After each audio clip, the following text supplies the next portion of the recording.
Hi everyone, வணக்கம். Welcome back to my channel. நான் முத்து Bharathi. Paleo diet chart day 6 பார்க்க போறோம். Day 6ல breakfast vegetable egg scramble. தேவையான பொருட்கள் என்னென்னன்னு பார்க்கலாம். ஒரு குடமிளகா கட் பண்ணி வச்சிருக்கேன். ஒரு கேரட் நீட்டா கட் பண்ணியிருக்கேன். ஒரு வெங்காயம் கட் பண்ணி வச்சிருக்கேன். அப்புறம் வந்து 3 முட்டை. 10 நிமிஷத்துக்குள்ள செய்யக்கூடிய ஒரு ரெசிபி தான் இது. இது ஒரு சூப்பர் குயிக் ரெசிபி. இந்த ரெசிபி எப்படி பண்றதுன்னு நம்ம பார்த்துடலாம். breakfast egg சாப்பிடுறது நல்ல ஒரு ஹெல்த்தியான ஆப்ஷன். ஸோ இந்த ரெசிபி செய்யறதுக்கு ஃபர்ஸ்ட் ஒரு கடாய் வச்சுட்டு அதுல கொஞ்சம் தேங்காய் எண்ணெய் இல்லைன்னா நெய் ஆட் பண்ணிக்கலாம். ஏற்கனவே நம்ம சேனல் நிறைய எக் ரெசிபிஸ் அப்லோட் பண்ணியிருக்கேன், அதையும் செக் பண்ணி பாருங்க. லிங்க் டிஸ்கிரிப்ஷன்ல கொடுக்குறேன். எண்ணெய் நல்லா காஞ்சதும் 1/2 டீஸ்பூன் சோம்பு ஆட் பண்ணிக்கலாம். சோம்பு பொரிஞ்சதும் நம்ம கட் பண்ணி வச்சிருக்க வெங்காயத்தை சேர்த்துடலாம். வெங்காயம் ஓரளவு கொஞ்சம் பிங்க் கலரா மாறினதும் குடமிளகா கேரட் எல்லாமே கட் பண்ணி வச்சிருக்கிறது சேர்த்துடலாம். கொஞ்சம் உப்பு சேர்த்துக்கோங்க. பச்சை மிளகா 10 பல் பூண்டு உரிச்சு வச்சிருக்கேன், அதையும் இதுல சேர்த்துடலாம். நிறைய பேர் பாலியோ டயட் எத்தனை நாளைக்கு பண்ணணும், எத்தனை நாள் பண்ணா எங்களுக்கு வந்து எதிர்பார்க்குற வெயிட் குறையும், இந்த மாதிரி கொஸ்டின்ஸ்லாம் கேட்டிருந்தீங்க. எந்த ஒரு புது டயட் நீங்க ஆரம்பிக்கிற மாதிரி இருந்தாலும் குறைஞ்சபட்சம் 100 நாள் அந்த டயட்டை ஃபாலோ பண்ணுங்க. பாலியோ டயட் ஒருத்தருக்கும் செட் ஆகுறதுக்கு 1 வாரத்துல இருந்து 3 வாரம் வரைக்கும் ஆகும். இது ஒருத்தரை பொறுத்து கொஞ்சம் மாறும். அதனால குறைஞ்சது 100 நாளாவது பாலியோ டயட் ஃபாலோ பண்ணுங்க. அதுக்கப்புறம் நீங்க பாலியோ மெயின்டெனன்ஸ் டயட் ஃபாலோ பண்ணலாம். பாலியோ மெயின்டெனன்ஸ் டயட் பத்தி நான் வர வீடியோஸ்ல உங்களுக்கு எக்ஸ்பிளைன் பண்றேன். இப்போ இதுல காயெல்லாம் ரொம்ப வதக்கணும்னு அவசியம் இல்லை, கொஞ்சம் வந்து கிரன்ச்சியாவே இருக்கட்டும். நீங்க வந்து இதுல ஜீரக பொடி அப்புறம் வந்து மிளகுத்தூள் சேர்த்துக்கலாம். நம்ம ஏற்கனவே ஒரு பச்சை மிளகாவும் சேர்த்துருக்கோம். ஸோ மிளகுத்தூள் பார்த்து சேர்த்துக்கோங்க. இப்போ நான் வந்து இதில் 3 முட்டையை உடச்சு ஊற்றுறேன். நீங்கள் முட்டையை உடச்சு ஊற்றுனதுலேருந்து 2லேருந்து 3 நிமிஷத்துக்குள்ளே இந்த ரெசிபி ரெடி ஆகிடும். முட்டை வந்து 3லேருந்து 5 முட்டை எடுத்துக்கலாம். பிகினர்ஸாக இருந்தீங்கன்னா எத்தனை முட்டை வேணால் எடுக்கலாம். ஒரு டயட் செட் ஆனதுக்கப்புறம் இந்த 3லேருந்து 5 முட்டைக்குள்ளே எடுத்துக்கோங்க. அடுத்து யாரெல்லாம் பாலியோ டயட் ஃபாலோ பண்ணலான்றது நான் சொல்கிறேன். 2லேருந்து 3 நிமிஷம் வந்து நம்ம எடுத்துடலாம். முட்டை சாஃப்டாகவும் இதில் இருக்க காய்கறி எல்லாம் கொஞ்சம் கிரன்ச்சியாகவும் இருக்கிறது வந்து இந்த ரெசிபியோட ஸ்பெஷாலிட்டி. இதை நீங்கள் சாப்பிடும் போதே ரொம்ப டேஸ்டியாக இருக்கும். இதை கண்டிப்பாக நீங்கள் பிரேக்ஃபாஸ்ட் ட்ரை பண்ணி பாருங்க. இது ஒரு பயங்கர ஹெல்த்தியான ரெசிபி. டெய்லி முட்டை எடுத்துக்கிட்டிங்கன்னா உங்களோட குட் கொலஸ்ட்ரால் லெவல் இன்க்ரீஸ் ஆகும். இதனால உங்களுக்கு ஹார்ட் ப்ராப்ளம் வரது கூட தடுக்க முடியும். எக் சாப்பிட்டு பசுமஞ்சள் தெரப்பி எடுத்துக்கோங்க. இந்த வீடியோ ஆல்ரெடி நம்ம சேனல்ல இருக்கு, டிஸ்கிரிப்ஷன்ல லிங்க் கொடுக்குறேன், செக் பண்ணி பாருங்க.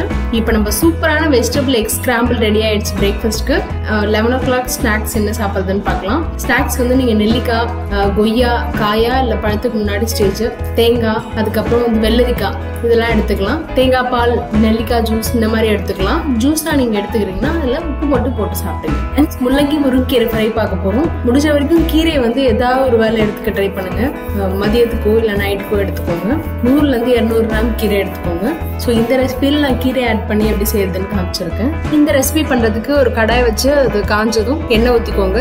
எண்ணெய் காஞ்சதுக்கு அப்புறம் கடுகு, சீரகம், தாளிக்கிற பொருள் எல்லாம் சேர்த்து நல்லா பொரிஞ்சதும் 4 பல் பூண்டு இடிச்சு வச்சிருக்கேன், அதை சேர்த்துடலாம். அப்புறம் 2 காஞ்ச மிளகா வந்து இதுல சேர்த்துடலாம். காரத்துக்கு நம்ம காஞ்ச மிளகா மட்டும் தான் சேர்க்க போறோம், அதனால இது ஒரு 2 சேர்த்துக்கலாம். ரொம்ப காரமா இருக்கக்கூடாது, ஏன்னா நம்ம காய் தனியா சாப்பிட போகணும். ஒரு வெங்காயம் நறுக்கி வச்சிருக்கேன், அதை சேர்த்துடலாம். அதுக்கப்புறம் வந்து ஒரு 200 கிராம் வந்து முள்ளங்கி கட் பண்ணி வச்சிருக்கேன், அதையும் சேர்த்துட்டு தேவையான அளவு நம்ம உப்பு சேர்த்துக்கலாம். அப்புறம் ஒரு சிட்டிக்கா மஞ்சத்தூள் சேர்த்துக்கோங்க. கொஞ்சம் தண்ணி விட்டு முள்ளங்கியை வேக வைக்கலாம். முள்ளங்கி வெந்துட்டு இருக்கும் போது நான் என்ன பண்ணிருக்கேன்னா 150 கிராம் முருங்கீரையை வந்து தனியா ஒரு 1/2 டம்ளர் தண்ணி ஊற்றி அதுல கொஞ்சம் உப்பு போட்டு ஒரு 5 நிமிஷம் வேக வச்சு எடுத்திருக்கேன். இதை வந்து நம்ம கடைசியா சேர்க்க போறோம். முள்ளங்கி வெந்ததுக்கு அப்புறம் இதுல கடைசியா நம்ம சேர்த்து ஒரு மிக்ஸ் பண்ணிட்டு இறக்க போறோம். புளிப்பு தேவைப்படுறவங்க 1/2 தக்காளி சேர்த்துக்கலாம். கடைசியா வந்து நான் தேங்காய் துருவல் சேர்த்திருக்கேன், ஒரு 1/4 மூடி தேங்காய் துருவல் இதெல்லாம் சேர்த்திருக்கேன். பாலியோ டயட் யாரெல்லாம் ஃபாலோ பண்ணலாம்னு பாத்தீங்கன்னா நான் வெஜிடேரியன்ஸ் சூப்பரான டயட் இது.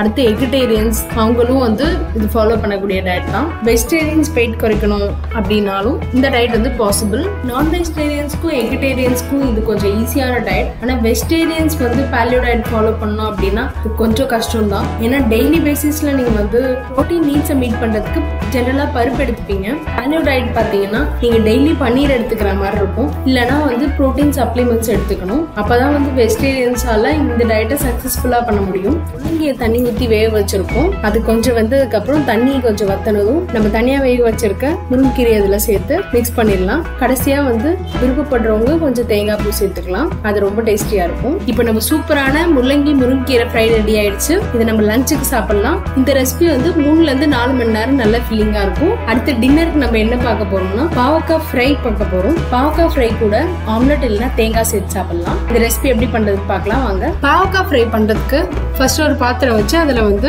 நெய் கொஞ்சமும் கொஞ்சமும் தேங்காய் எண்ணெய் கொஞ்சமும் ஊற்றிக்கலாம். அதுக்கப்புறம் இதில் தாளிக்கிற ஐட்டம் கடுகு, சீரகம், வெந்தயம் இதெல்லாமே சேர்த்துடலாம். சேர்த்துட்டு நல்லா பொரிஞ்சதும் வெங்காயமும் ஒரு வெங்காயம் கட் பண்ணி வச்சிருக்கேன். வெங்காயமும் 150 to 200 கிராம் பாவக்காய் அதையும் சின்ன சின்னதாக கட் பண்ணி வச்சிருக்கேன். இது ரெண்டுத்தையும் போட்டு ஃப்ரை பண்ணிடலாம். யாரும் எடுத்துக்கவே கூடாது இந்த டயட் அப்படின்னு பார்த்தீங்கன்னா, அனிமல் சோர்சஸ்ல இருந்து எந்த ஃபுட்டுமே நாங்கள் எடுத்துக்க மாட்டோம். பால், தயிர் இந்த மாதிரி ஃபுட்ஸ் எடுத்துக்க மாட்டோம்னு சொல்றவங்களுக்கு இந்த டயட்ல வீகன்ஸ்க்கு பாலியோ டயட் இல்ல. ரொம்ப சாரி, நீங்க வேற டயட் தான் ஃபாலோ பண்ணணும். வெயிட் லாஸ் பண்ணணும் அப்படின்னு இருந்துச்சுன்னா கண்டிப்பா வேற டயட் ட்ரை பண்ணி பாருங்க. எக்ஸ்பெரிமெண்டா வேணா பாலியோ டயட் ஃபாலோ பண்ணி பார்க்கலாம். ஆனா வீகன்ஸ்க்கு it is not advisable to follow paleo diet. பாவக்காய் கொஞ்சம் ஓரளவு வதங்கினதும் நம்ம தக்காளி வேணுன்றவங்க சேர்த்துக்கலாம், இல்லைன்னா கொஞ்சமா புளி தண்ணி சேர்த்துக்கலாம். இப்ப தக்காளி ஆட் பண்ணிட்டு கொஞ்சம் மஞ்சத்தூள், அப்புறம் ஒரு 1/2 டீஸ்பூன் மிளகாத்தூள் சேர்த்துக்கிறேன். சேர்த்துட்டு இதுக்கு தேவையான அளவு கொஞ்சமா தண்ணி ஊற்றி, காயெல்லாம் ரொம்ப குழைய வேக வச்சிடக்கூடாது. 60% to 70% வெந்தா போதும். கொஞ்சமா ஒரு 1/2 டம்ளர் தண்ணி ஊற்றி இதை வேக வச்சிடலாம். விருப்பப்படுறவங்க 1-2 டீஸ்பூன் புளி தண்ணி கடைசியா சேர்த்துக்கலாம். அவ்வளவுதான், நம்ம சூப்பரான பாவக்காய் ஃப்ரை ரெடி. இந்த டயட் சார்ட் பிடிச்சதுன்னா இந்த வீடியோக்கு லைக் பண்ணுங்க, ஷேர் பண்ணுங்க. நீங்க இந்த சேனலுக்கு புதுசுனா மறக்காம சப்ஸ்கிரைப் பண்ணிட்டு கூடவே இருக்க பெல் பட்டன் பிரஸ் பண்ணிக்கோங்க. இன்னொரு இன்ட்ரெஸ்டிங்கான ரெசிபியோட உங்களை நான் மீட் பண்றேன். அது வரைக்கும் பாய்.